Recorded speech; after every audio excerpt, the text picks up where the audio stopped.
प्यारे बच्चों, graduation topic में आज हम लोग लेक्चर नंबर 14 स्टडी करने वाले हैं। और आज का भी लेक्चर बहुत ही इंपॉर्टेंट होगा, क्योंकि हम लोग इसके पहले लेक्चर नंबर 13 में Kepler's law for planetary motion, Kepler's first law, second law, third law की स्टडी किए थे। और आज का जो कॉन्सेप्ट होगा ये भी इंपॉर्टेंट होगा। आज पूरा थ्योरी बताएंगे motion of satellite around earth. Satellite का अर्थ के अराउंड बेटा रिवोल्यूशन, क्या उसका ऑर्बिटल वेलोसिटी होगा, क्या टाइम पीरियड का कांसेप्ट होगा, है ना, kinetic energy of satellite around earth, potential energy, total energy, binding energy, ये सब आज बताएंगे। और एक लेक्चर और इसमें हम लोग स्टडी करेंगे, लेक्चर नंबर 15, जिसमें सैटेलाइट, अर्थ के चारों तरफ सैटेलाइट के मोशन पे बेटा क्वेश्चन कराएंगे। ठीक है,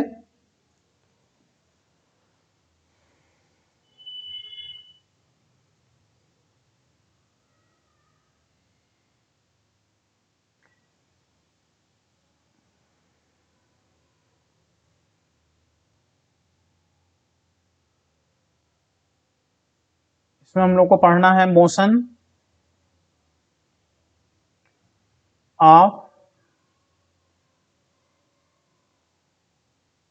ऑफ सैटेलाइट अराउंड अर्थ।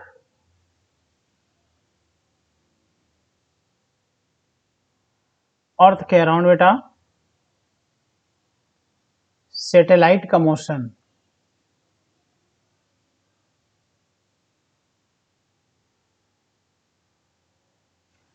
इसको इंपॉर्टेंट माना जाता है। जब कहीं से क्वेश्चन नहीं आता तो यहां से क्वेश्चन बेटा एग्जाम में आ जाता है, इंपॉर्टेंट है।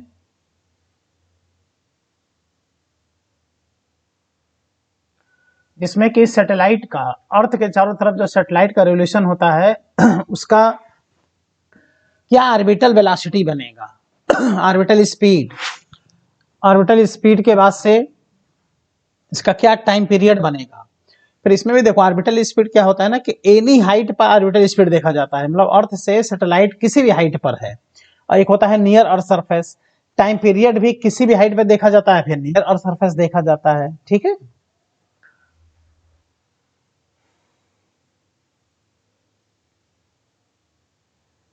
तो और डायग्राम एक बनाते हैं।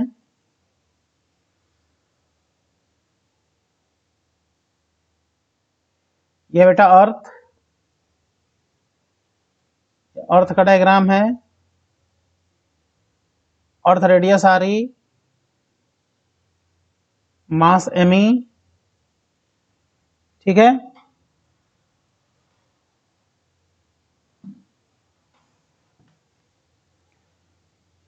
अब इसके चारों तरफ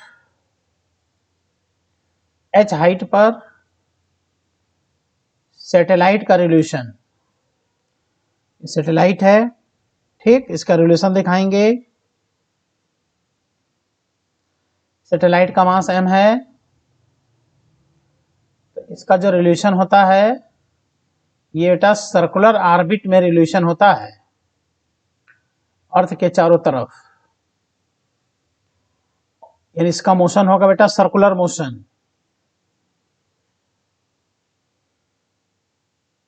और सबको पता है कि सर्कुलर मोशन के लिए बेटा सेंट्रीपेटल फोर्स नेसेसरी होता है। बिना सेंट्रीपेटल फोर्स के कोई बॉडी सर्कुलर मोशन नहीं कर सकता।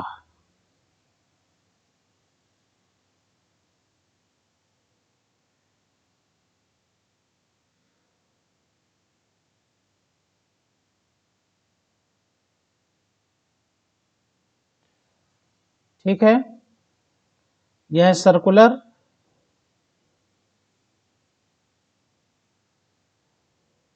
ऑर्बिट।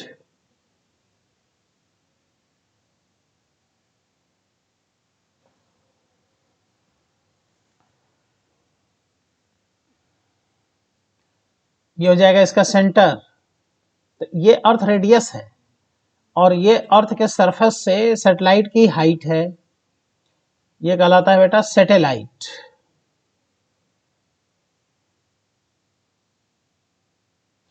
तो सेंटर से ये सैटेलाइट का ये ऑर्बिटल रेडियस r हो गया। r इज ऑर्बिटल रेडियस, ये कहलाता है बेटा ऑर्बिटल रेडियस, जिसमें जो r है यह है re plus H.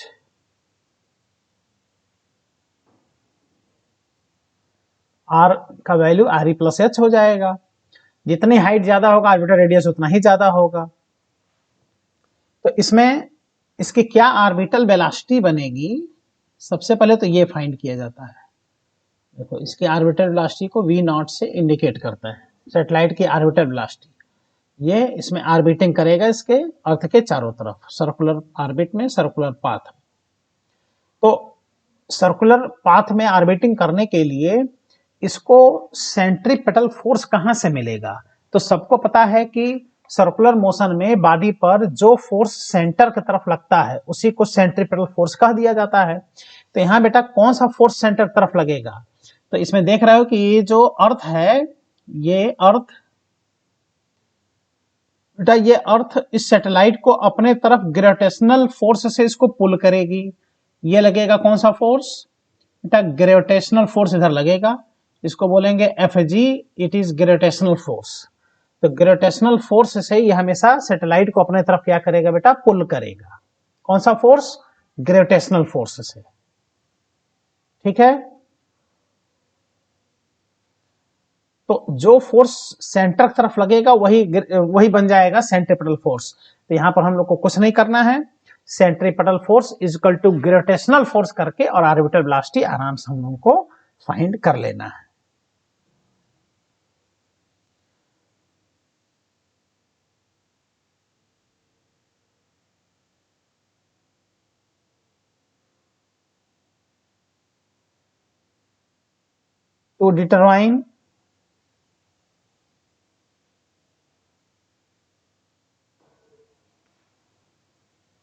to determine orbital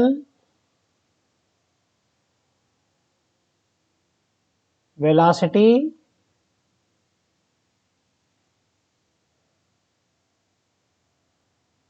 of satellite around earth, earth के चारों तरफ सैटेलाइट की क्या ऑर्बिटल वेलोसिटी होगी, ये देखना। तो इसके लिए ये सब फॉर्मूला डायरेक्ट याद भी रहना चाहिए, इसके अलावा मेथड भी पता होना चाहिए इसको फाइंड करने का, कि किस तरह से हम लोग इसको फाइंड करेंगे, इसका भी बेटा आइडिया रहना चाहिए। तो हम लोग क्या करेंगे, सेंट्रीपेटल फोर्स, जो सेंट्रीपेटल फोर्स है वो कहां से मिलेगा बेटा? ये मिलेगा ग्रेविटेशनल फोर्स से। बिल्कुल भाई, ग्रेविटेशनल फोर्स किधर लग रहा है? सेंटर की तरफ लग रहा है, तो ग्रेविटेशनल फोर्स सेंट्रीपेटल फोर्स के बराबर हो जाएगा। तो सेंट्रीपेटल फोर्स को हम लोग Fc कह देंगे और ग्रेविटेशनल फोर्स को Fg कह देंगे। सेंट्रीपेटल फोर्स हो जाएगा mv स्क्वायर अपान r और ग्रेविटेशनल फोर्स हो जाएगा g, अर्थ का मास me, सैटेलाइट का मास m अपान ऑर्बिटल रेडियस का स्क्वायर। ये तो ग्रेविटेशनल फोर्स का फॉर्मूला हो ही गया। अब तुम देख रहे हो कि मास से मास कट गया या r से r कट गया, मतलब सैटेलाइट का जो मास होता है, सैटेलाइट का मास उसके मास पर ऑर्बिटल वेलोसिटी डिपेंड नहीं करता। मतलब उसी ऑर्बिट में, एक ही ऑर्बिट में कम मास का सैटेलाइट हो चाहे ज्यादा मास का सैटेलाइट हो, सबकी ऑर्बिटल स्पीड क्या होगी बेटा? सेम होगी। तो यहां से देखा जाए तो r से r कट गया और ऑर्बिटल वेलोसिटी यहां से आ गया। Orbital velocity is equal to gme upon r, इसका स्क्वायर यहां आ गया, इसलिए orbital velocity equal to root over G M E upon R, root over G M E, और आर क्या है बेटा, आर है आर ई प्लस एच, ये भी तो देखो, आर है आर ई प्लस एच, मतलब एच जितना ही बढ़ेगा सैटेलाइट का अर्थ सरफेस से हाइट जितना ही बढ़ता जाएगा, ऑर्बिटल स्पीड उतना ही कम होती जाएगी, काइनेटिक एनर्जी घटती चली जाती है, पोटेंशियल एनर्जी बढ़ती है, काइनेटिक एनर्जी कम हो जाती है, स्पीड कम हो जाता है। ठीक है,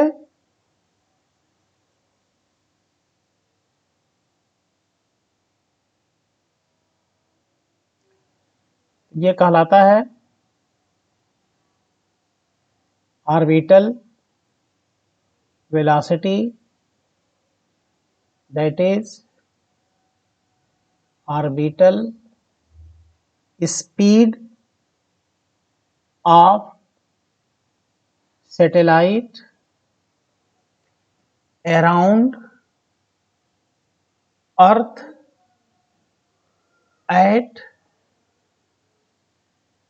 at any height, from earth surface। ठीक है बेटा, अब यहां से तुम ये देख रहे हो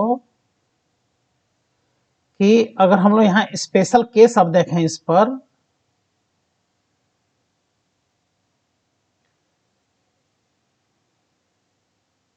स्पेशल केस, तो अगर केस नंबर फर्स्ट हम लोग देखें तो orbital speed is not depend upon mass of satellite. देख लो, क्योंकि सैटेलाइट का जो मास है, देख लो सैटेलाइट का मास यहाँ स्मॉल एम से स्मॉल एम बेटा यहाँ देखो कैंसिल हो चुका है, यानी सैटेलाइट के मास ऑर्बिटल स्पीड डिपेंड ही नहीं है, यानी इसी ऑर्बिट में, इस ऑर्बिट में ये चाहे ज्यादा मास का सैटेलाइट हो, ज्यादा मास का सैटेलाइट हो, चाहे कम मास का सैटेलाइट हो, सबका ऑर्बिटल स्पीड क्या होगा बेटा, सेम होगा।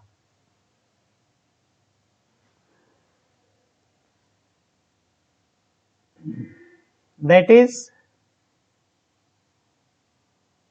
Orbital speed is not depend upon mass of satellite। Orbital speed satellite के मास पर डिपेंड नहीं होता। Case second, orbital speed equal to root over G M E upon R, मतलब ऑर्बिटल स्पीड देखा जाए तो ऑर्बिटल रेडियस की inversely है नहीं,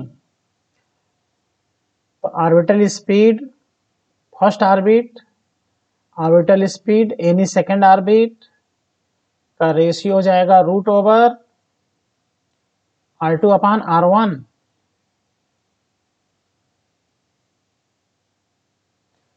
That is, if orbital radius increases, then orbital speed decreases। अगर ऑर्बिटल स्पीड रेडियस बढ़ जाएगा ना तो स्पीड सैटेलाइट का कम हो जाएगा, जितना ही सैटेलाइट अर्थ सरफेस से ऊंचाई पर जाएगा उतना ही उसकी स्पीड कम होती जाती है।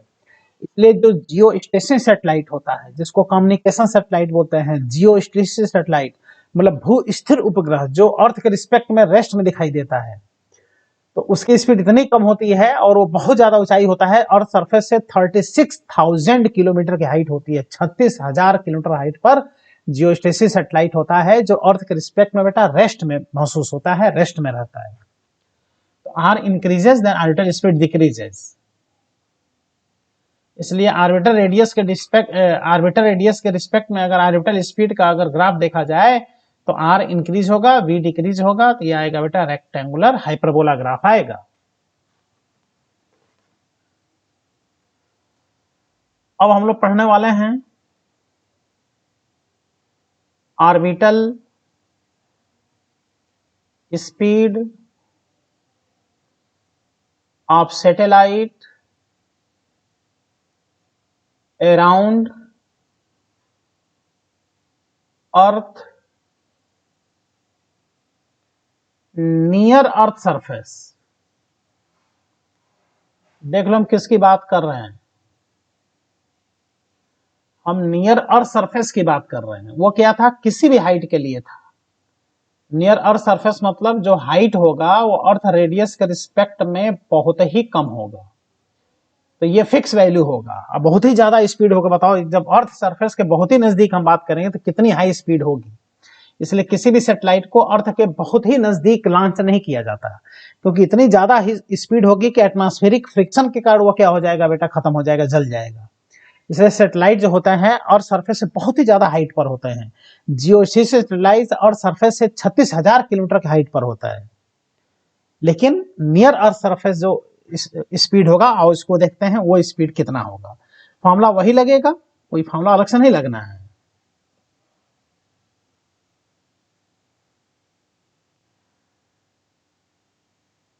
जो ऑर्बिटल स्पीड होता है equal to root over G M E upon R, हो जाएगा बेटा जी एम ई, और आर के स्थान पर आर ई प्लस एच। लेकिन हम क्या बात कर रहे हैं, नियर अर्थ सरफेस की बात कर रहे हैं। नियर अर्थ सरफेस, अर्थ के बहुत ही नजदीक, आर ई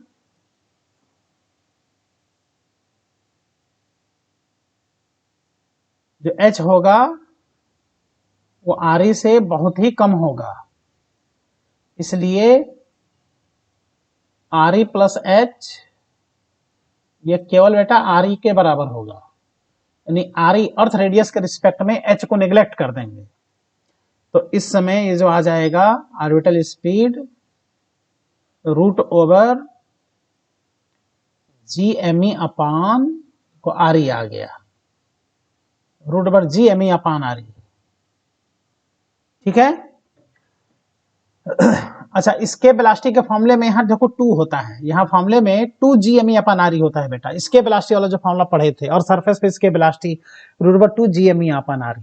तो ये ऑर्बिटल स्पीड देखो इसके वेलोसिटी से कम है, नहीं तो इसके वेलोसिटी या इससे ज्यादा स्पीड ये होगा तो ये भी तो स्केप कर जाएगा, फिर टिकेगा ही नहीं और सरफेस पर, ये राउंड करवे नहीं करेगा। लेकिन ये स्पीड बहुत ही हाई स्पीड होगा।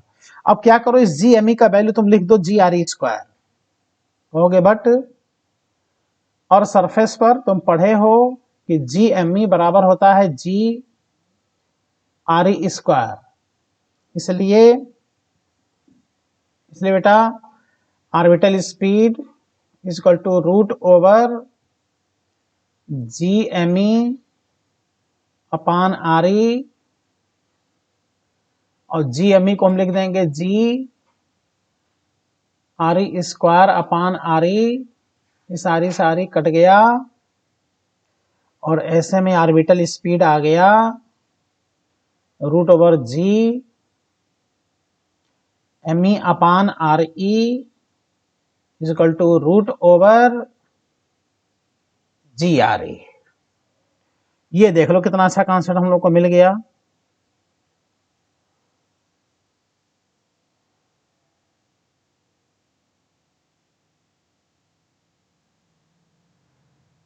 अच्छा, यही जब इसके वेलोसिटी हम लोग पढ़ते थे, इसके वेलोसिटी तो यहाँ पे होता था root over 2 G R E, ऐसा होता था। यही बस 2 हटा दो कि ऑर्बिटल स्पीड का नियर अर्थ सरफेस फॉर्मूला बन जाता है। Now orbital speed near earth surface root over G R E, G का वैल्यू 10 लिख दें चाहे 9.8 लिख दें, और आर ई का वैल्यू 6400 किलोमीटर, तो 6400 इंटू 10 पावर 3, ये आ गया 64 into 10 power 6, 8 into 10 power 3 metre per second, या 8 किलोमीटर पर सेकेंड, या 7.98 किलोमीटर पर सेकेंड भी कह सकते हैं। अगर जी का वैल्यू 9.8 यहाँ पर रखें तब, हम जी का वैल्यू 10 लेके चले हैं। तो एक खास बात तुम देख लो, 7.98 या 8 किलोमीटर पर सेकेंड कितनी हाई स्पीड है। नियर अर्थ सरफेस सैटेलाइट का ऑर्बिटल स्पीड फिक्स होता है। अर्थ के बहुत नजदीक अगर सैटेलाइट को ऑर्बिटिंग करा दिया जाए तो 1 सेकंड में वह 8 किलोमीटर डिस्टेंस चलेगा। इतनी हाई स्पीड होगी कि वह सैटेलाइट इस अर्थ के एटमॉस्फेयर में फिर टिक नहीं पाएगा, इतनी हाई स्पीड होगी। इसलिए कभी भी सैटेलाइट को जब लॉन्च किया जाता है तो अर्थ सरफेस से बहुत ही ज्यादा हाइट पे बेटा उसको लॉन्च किया जाता है।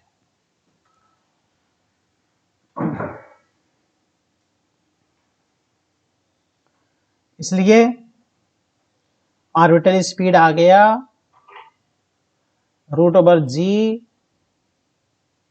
me upon RE equal to √GRE equal to 7.98 kilometre per second equal to 8 kilometre per second.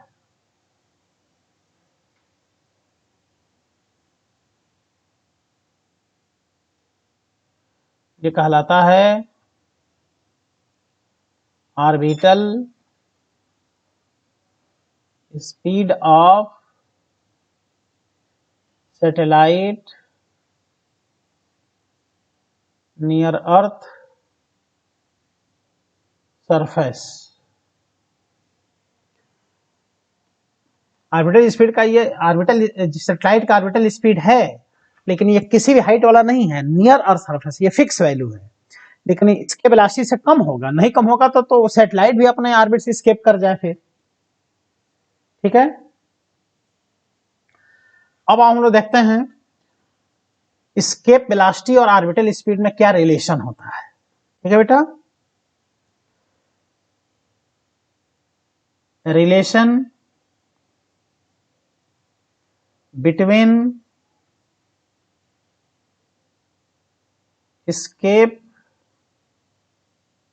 velocity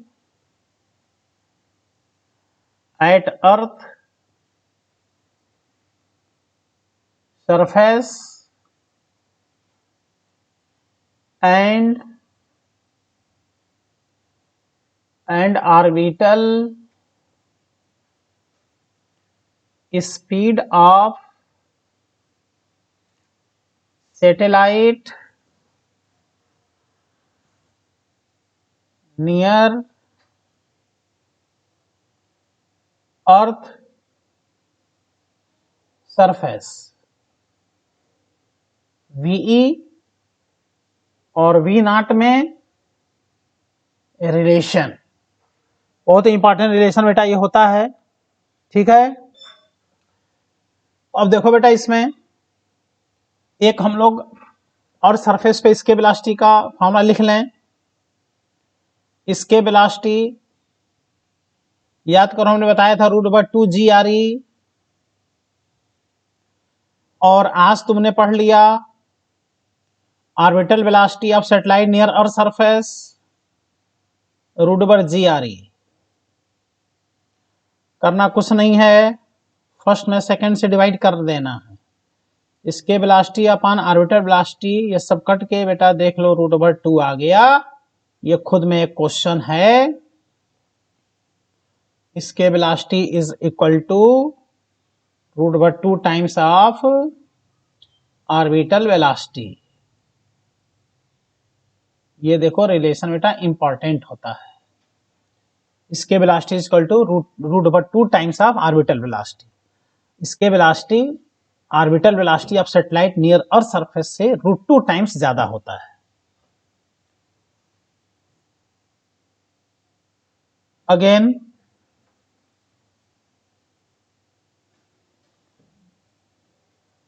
इसके velocity upon orbital velocity is equal to बेटा आ गया √2, और √2 का वैल्यू 1.414 भी होता है, ऐसा भी कह सकते हैं 1.414। अब हम यहाँ क्या करें, इसके वेलोसिटी अपान ऑर्बिटल वेलोसिटी और 1 माइनस कर दें तो आ गया बेटा √2 माइनस 1, ये आ गया इसके velocity minus orbital velocity upon orbital velocity is equal to √2 minus 1। तो ये हो गया change increment in velocity of satellite delta V. इसके वेलोसिटी और ऑर्बिटल वेलोसिटी का जो डिफरेंस है, ऑर्बिटल वेलोसिटी से बढ़ा के इसके वेलोसिटी कर दिया जाए, मतलब दोनों का difference upon orbital velocity is equal to देखो √2 माइनस 1। ठीक है, तो यहां से आ गया delta V upon V naught into 100 equal to √2 minus 1 into 100, और √2 का वैल्यू होगा 1.414 माइनस 1 इंटू 100, ये हो गया 0.414 इंटू 100, नियर अबाउट 41.4%। ये भी एक क्वेश्चन बुक में बेटा आपको मिलेगा।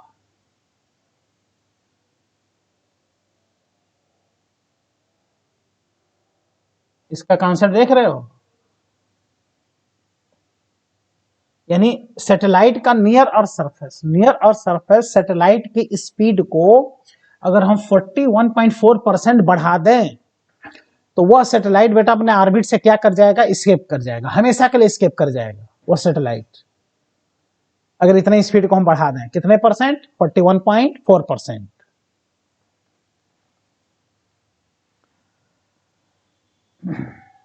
तो यहां से delta V upon V naught equal to ये आया √2 माइनस 1, तो इंक्रीमेंट इन वेलोसिटी आ गया √2 माइनस 1 इंटू ऑर्बिटल वेलोसिटी, ये आ गया बेटा इंक्रीमेंट इन वेलोसिटी √2 माइनस 1 और ऑर्बिटल वेलोसिटी होता है √g/r। यहां तक भी क्वेश्चन असाइनमेंट में दिया है, यहां तक भी क्वेश्चन आपको बेटा मिलेगा। सैटेलाइट का नियर अर्थ सरफेस इतना स्पीड बढ़ा दें तो अपने ऑर्बिट से हमेशा के लिए क्या कर जाएगा बेटा, एस्केप कर जाएगा। तो ये इंपॉर्टेंट रिलेशन है इसके वेलोसिटी और orbital velocity of satellite near earth surface. ठीक है, ये खुद में एक क्वेश्चन है, इसके वेलोसिटी और ऑर्बिटल वेलोसिटी का रिलेशन का क्वेश्चन। ऐसे क्या है कि हमने परसेंटेज भी निकाल लिया, तो ये खुद में एक क्वेश्चन आ गया, कितने percent near earth surface satellite की ऑर्बिटल वेलोसिटी कितने परसेंट बढ़ा दें को अपने ऑर्बिट से एस्केप कर जाए, तो आता है बेटा 41.4%।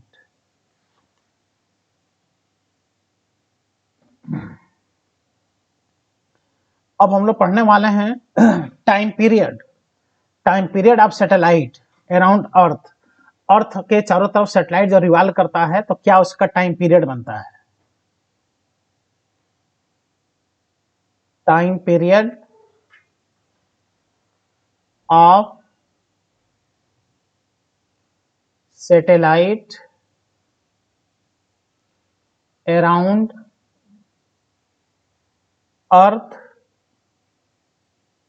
At any height.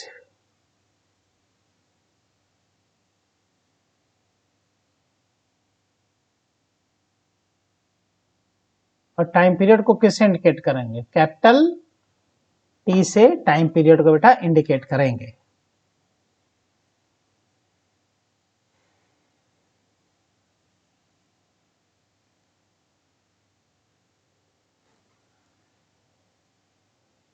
तो टाइम पीरियड निकालने के लिए क्या होगा, अर्थ के चारों तरफ सैटेलाइट का एक रेवोल्यूशन करने में जितना समय लगेगा वही ना टाइम पीरियड होगा। तो time is equal to distance upon speed, time is equal to distance upon speed. तो time period t is equal to एक रेवोल्यूशन में वो कितना चलेगा सैटेलाइट, 2πr, और स्पीड कौन सी स्पीड होगी बेटा, orbital speed, orbital velocity. r है ऑर्बिटल रेडियस, किसी भी हाइट के लिए r का वैल्यू r+h होगा।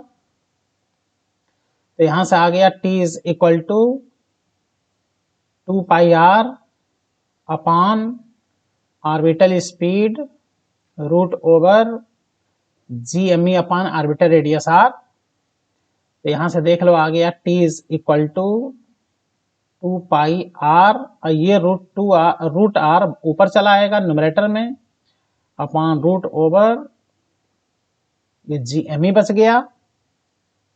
ठीक है, तो यहां से आ गया बेटा time period T is equal to 2 pi R power, देखो ये आर है, ये रूट आर है, तो हाफ और 1 मिलके 3/2 हो जाएगा। ये हो गया 3/2 upon root over G M E. यहां से आ गया ये 2 पाई, और आर जो होगा ये होगा R E plus H power 3/2 upon root over G M E.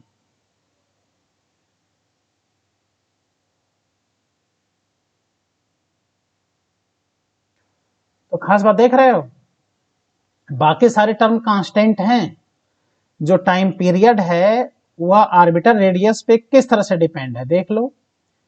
T directly proportional to orbiter radius power 3/2, और ये याद करो इस प्रकार का रिलेशन केपलर थर्ड लॉ में आया था, T is directly proportional to A power 3/2। Kepler third law में हम लोग पढ़ते थे प्लेनेट का किसी भी उसके सन के चारों तरफ प्लेनेट का जब रिलेशन होता था तो टाइम पीरियड थर्ड लॉ जो पढ़ते थे वो केपलर थर्ड लॉ, उसमें T directly proportional to semi major axis power 3/2 होता था। उसी तरह से यहाँ भी देखो T directly proportional to R power 3/2 आ गया। तो यहाँ सेमी मेजर एक्सिस नहीं है बल्कि ऑर्बिटल रेडियस है, क्योंकि यहाँ पर सर्कुलर मोशन होता है सैटेलाइट का अर्थ के चारों तरफ, लेकिन वही सन के चारों तरफ अगर देखें अर्थ का तो इलिप्टिकल मोशन होता था। तो ये भी देखा जाए कि केपलर थर्ड लॉ को क्या कर रहा है, फॉलो कर रहा है। सैटेलाइट भी that is satellite also follow Kepler's third law. Kepler third law को क्या करता है बेटा, ये भी फॉलो करता है। इसलिए यहां हम लोग कह सकते हैं कि T is directly proportional to R power 3/2, इसलिए T1 upon T2 is equal to root over R1 upon R2 का होल क्यूब। ऐसा हम लोग कह सकते हैं, यानी इस पर क्वेश्चन हम खूब सॉल्व कराएंगे। सैटेलाइट का इतना डिस्टेंस है अर्थ सरफेस से, या इतना ऑर्बिटर रेडियस है तो इतना टाइम पीरियड है, इतना ऑर्बिटर रेडियस हो जाए तो कितना टाइम पीरियड हो जाएगा। इस टाइप के क्वेश्चन यहाँ बहुत अच्छे क्वेश्चन डेवलप होंगे।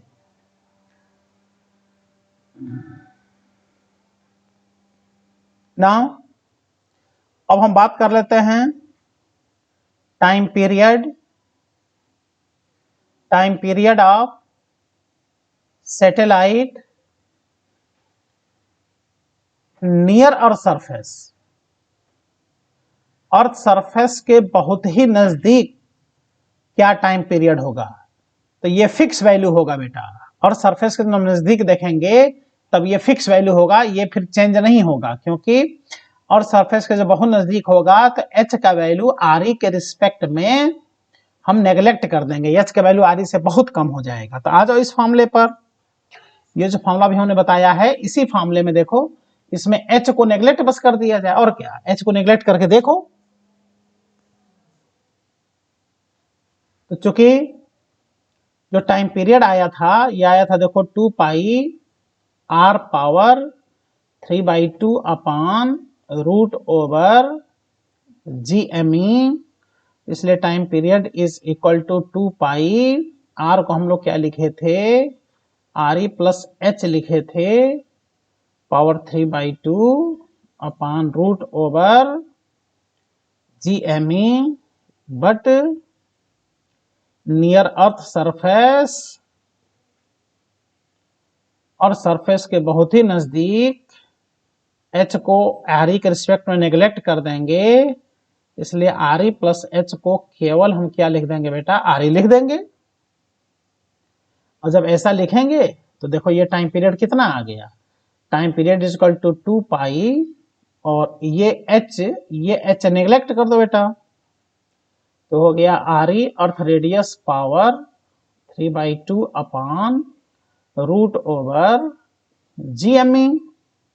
बट नियर अर्थ सरफेस, और सरफेस पे सबको पता है कि जी एम ई को हम लोग क्या लिख देते हैं, जी आर ई स्क्वायर लिख देते हैं, इसलिए T is equal to 2 pi earth radius power 3/2 upon root over G M E को हमने लिख दिया जी आर ई स्क्वायर, ये हो गया 2 पाई आर ई पावर 3/2, ये हो गया बेटा root over G R E square का रूट बेटा आर ई हो गया, तो हो गया 2 pi into R E power 3/2, और ये न्यूमरेटर में जाएगा तो -1 हो जाएगा, अपान रूट ओवर जी आ गया।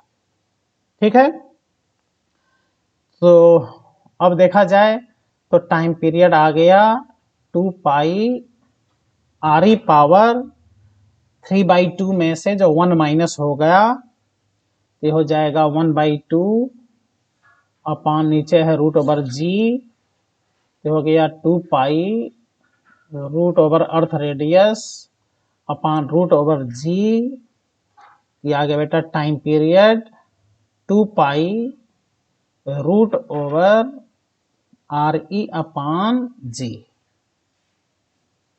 ठीक, ये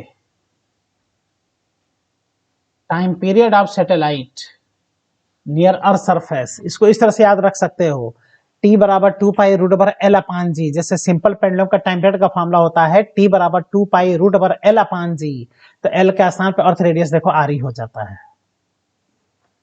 ये कहलाता है time period of satellite near earth surface. और अच्छा, अर्थ रेडियस फिक्स है 6400 किलोमीटर रख दो, और यहाँ जी का वैल्यू रख दो, ठीक ना, ये सॉल्व करोगे तो आ जाएगा 84.6 मिनट,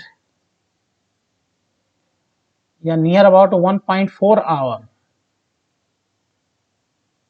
देख रहे हो, मतलब ये फार्मूला खुद में इंपॉर्टेंट फार्मूला है, कहेगा कि एग्जाम में कह देगा कि time period of satellite near earth surface बताओ, और सरफेस के नजदीक टाइम पीरियड कितना होता है, अर्थ सरफेस के नजदीक बहुत कम हाइट पर टाइम पीरियड कितना होगा सैटेलाइट का नियर अर्थ सरफेस, टी बराबर 2 pi root over R E upon G होगा, जिसका वैल्यू 1.4 आवर 84.6 मिनट के आसपास आता है।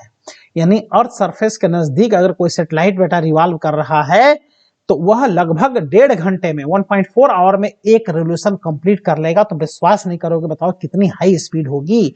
यही रीजन है कि सैटेलाइट को कभी भी अर्थ के बहुत नजदीक लॉन्च किया ही नहीं जा सकता, इतनी हाई स्पीड होगी, वह एयर के एटमॉस्फेयर के एयर फ्रिक्शन के कारण वो जल जाएगा और भस्म हो जाएगा, फिर वह एग्जिस्टेंस उसका नहीं रहेगा। तो यहां से ये खुद में बेटा एक क्वेश्चन आपका यहां से सॉल्व हो गया, time period of satellite near earth surface.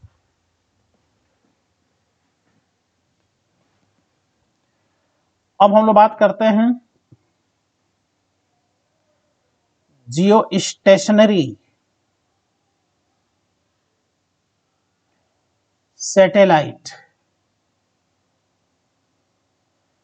Jio station satellite को बेटा कम्युनिकेशन सैटेलाइट भी बोलते हैं। Geo station satellite is also known as communication satellite. भू स्थिर उपग्रह इसको बोला जाता है। जियो स्टेशन सैटेलाइट अर्थ से लॉन्च किया जाता है, अलग अलग जो कंट्रीज होते हैं इसको लॉन्च करते हैं, और इसको अर्थ सरफेस से 36,000 किलोमीटर ऊपर ऑर्बिट में सेट कर दिया जाता है, जिससे ये सैटेलाइट अर्थ के रिस्पेक्ट में रेस्ट में दिखाई देता है, इसलिए इसको जियो स्टेशनरी बोलते हैं। और यह कम्युनिकेशन पर्पस के लिए यूज होता है। टेलीविजन का प्रसारण इसी से होता है, इंटरनेट इसी से चलता है, जियो स्टेशन सैटेलाइट से। Therefore geo station satellite is also known as communication satellite. It is also known as synchronous satellite. It is also known as parking satellite. तो geo station satellite, synchronous satellite, parking satellite सब इसके नाम है। इसको और क्या कहते हैं? It is also known as parking satellite. अपने ऑर्बिट में से लगता है कि पार्क कर दिया गया है, जैसे कार पार्किंग होता है। या इसको कम्युनिकेशन सैटेलाइट भी बोलते हैं। कम्युनिकेशन सैटेलाइट भी कहलाता है। इसी को बेटा सिंक्रोनस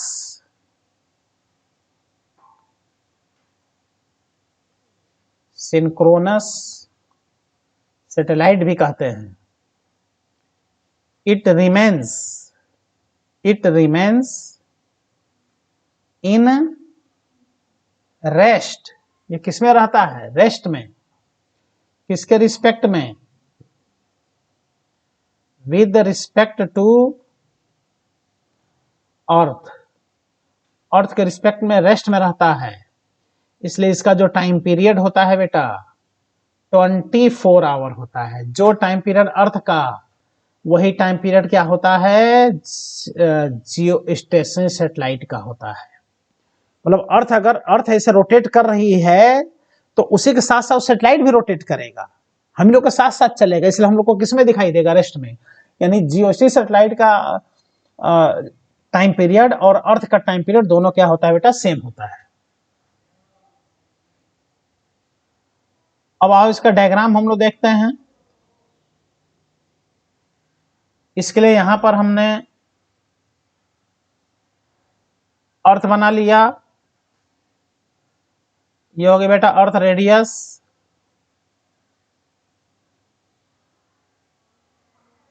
ये अर्थ है।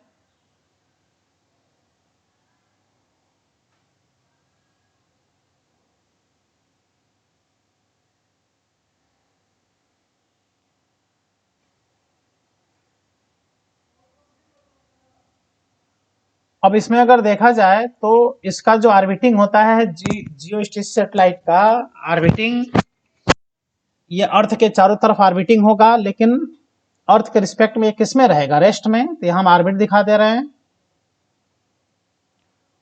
ये ऑर्बिट हमने यहाँ पे दिखा दिया।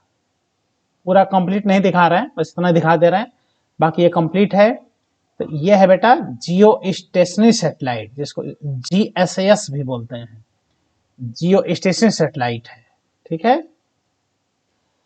और ये इसकी हाइट हो गई। तो इसका जो हाइट होता है अर्थ सरफेस से 36,000 किलोमीटर बेटा इसका हाइट होता है अर्थ सरफेस से। और अर्थ रेडियस कितना होता है? 6400 किलोमीटर। देखो ये भी एक क्वेश्चन है कि जियो स्टेशन सैटेलाइट का अर्थ सरफेस से कितनी हाइट होती है, ठीक है। तो ये रेडियस है। तो इसका जो अगर ऑर्बिटल रेडियस देखा जाए, ऑर्बिटल रेडियस, तो 36,000 और 6400 को तुम सम कर दो तो ये आ जाएगा 42,400, 42,400 किलोमीटर की ये इसके सेंटर से हाइट होती है। तो इसका होता क्या है कि जब ये ऑर्बिटिंग करता है जियो स्टेशन सैटेलाइट अर्थ के चारों तरफ, ये क्या है बेटा? अर्थ है। जब ऑर्बिटिंग करता है तो इसका भी टाइम पीरियड 24 आवर ही होता है। जियो स्टेशन सैटेलाइट भी अर्थ के साथ साथ 24 आवर में एक रेवोल्यूशन कंप्लीट कर लेता है। इसलिए यह अर्थ के रिस्पेक्ट में किसमें दिखाई देता है? रेस्ट में दिखाई देता है। इसलिए इसको जियो स्टेशन सैटेलाइट कहते हैं। यह कम्युनिकेशन पर्पस के लिए क्या होता है बेटा? यूज होता है। ये क्वेश्चन यहां से डेवलप होगा कि जियो स्टेशन सैटेलाइट का सरफेस हाइट कितनी होगी, इसके सेंटर से हाइट कितना होगा। दोनों का जब सम कर देंगे तो 42,400 किलोमीटर के अर्थ के सेंटर से इसकी हाइट आ जाती है। तो क्या कहेंगे? Geo station satellite will be in rest with with respect to earth, earth के रिस्पेक्ट में किस में रहता है, रेस्ट में। Hence its time period T, ये बेटा 24 आवर होता है। It is used for communication purpose,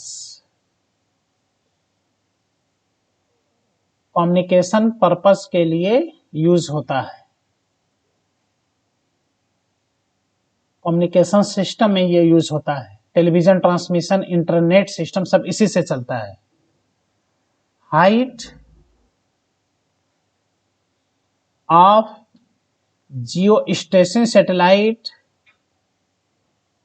will be at 36,000 kilometer from earth radius, earth radius से from earth surface, sorry earth radius नहीं, अर्थ सरफेस, अर्थ सरफेस से ये 36,000 kilometre पे के हाइट पर होता है, फ्रॉम अर्थ सरफेस।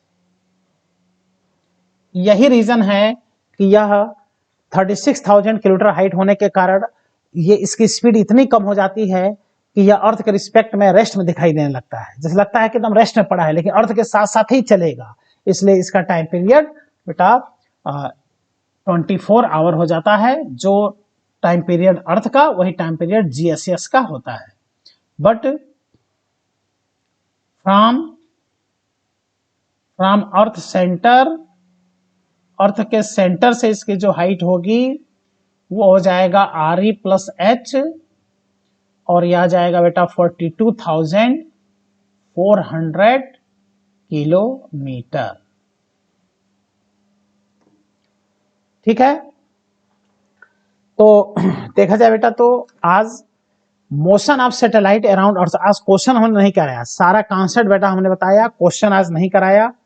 और सैटेलाइट का अर्थ के चारों तरफ क्या ऑर्बिटल स्पीड होगा, क्या टाइम पीरियड होगा, near earth surface at any height, time period, orbital speed, ये सब हमने बता दिया। Orbital speed of satellite near earth surface 8 kilometre per second होता है, और टाइम पीरियड उसका जो होता है बेटा वह 1.4 आवर या 84.6 मिनट होता है। जीएसएस भी हमने बता दिया, जियो स्टेशन सैटेलाइट का भी कॉन्सेप्ट हमने सब बता दिया। तो आज सारा थ्योरेटिकल कॉन्सेप्ट हमने बताया।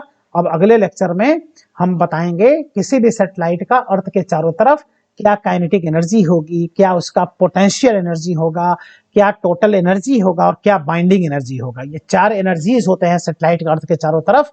जब पूरे टॉपिक से कहीं से क्वेश्चन नहीं आता है तो बेटा इसके एनर्जी से क्वेश्चन आता है, और उसके बाद से एक लेक्चर अभी इस पे क्वेश्चन कराएंगे। अभी क्वेश्चन हमने नहीं कराया है, तब जाके ये टॉपिक फिनिश होगा। थोड़ा बड़ा टॉपिक है, लेकिन ग्रेविटेशन टॉपिक से श्योर है कि क्वेश्चन एग्जाम में बेटा आना है।